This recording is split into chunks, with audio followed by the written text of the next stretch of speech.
Today I'm showing you the difference between a stability ball jackknife and a stability ball knee tuck.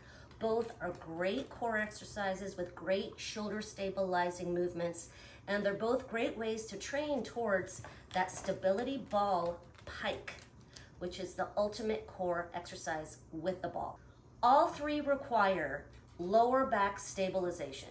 So we want to really focus on the positioning of that pelvis. The pelvis is like a bucket.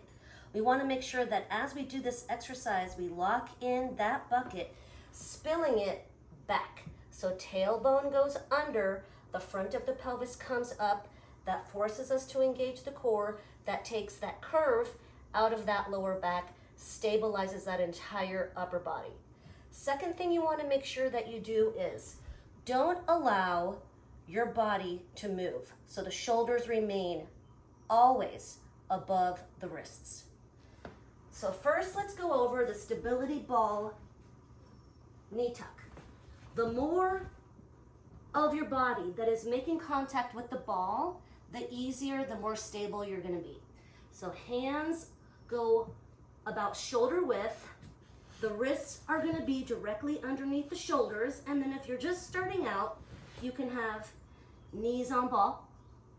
If you've got a lot of core strength, you can walk it out shins on ball, or all the way out feet on ball. Notice that my hips don't drop in any of those variations, and they don't go up. And I'm stabilizing that low back, tailbone down, knees going up, front of the pelvis going up. All I'm going to do here is bring the knee in and out. Notice that my body doesn't move. I'm not doing this. That makes it a lot harder. Lock yourself in place, knees in and out. Nothing changes except the position of the ball and the knees bending. So you can make it easier. Shins on ball, coming in and out. Notice my hips are not actively going up and down.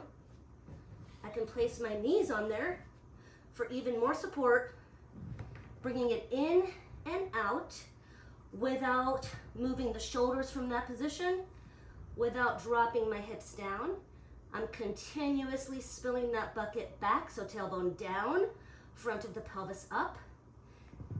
As the ball gets closer to the knees, your hips are going to automatically have to go up as you go into that knee tuck, but you are not actively moving those hips. And that's the main difference between the knee tuck and the jackknife. So here's the jackknife. Same positioning of the pelvis. You got to keep it safe. You got to spill that bucket back. Same principle here. Don't move the shoulders from that location. Don't go back and forth here. You can have feet on ball, shins on ball. Easiest would be knees on ball. So here's the difference between the knee tuck and the jackknife. Here we do want to lift the hips up. But even though we're lifting them up, we're not going to then drop the hips down. We take it back to that stable parallel line. Hips and shoulders are parallel to the floor. So here it is with the knees on the ball. And then we'll take it out. Here is shins on the ball.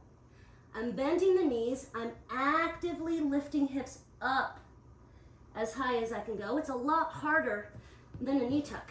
Then, with feet on ball, knees are going to bend for that knee tuck, but I'm also going to bring hips up.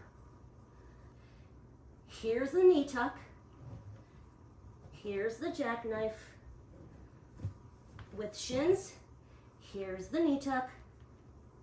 Here's the jackknife. And then knees. Here's the knee tuck. Here's the jackknife. Both leading you towards that strength and that stabilization that will then prep you for the pike. Legs straight, hips up, back to that plank. So it can be done with feet, shins or knees. Okay? The jackknife, you bend the knees. The pike, you don't. The knee tuck, you're bringing the knees in without moving hips. The jackknife, you're bringing the knees in and lifting the hips. Hope that helps. You got questions? Leave them in the comments. If you want a free consultation, check out my website. If you like my videos, please subscribe. Give me a like. I'm Sylvia. I've been in fitness and wellness for over 20 years, and I love helping other women get strong. Check out my website for more info. Thanks for watching.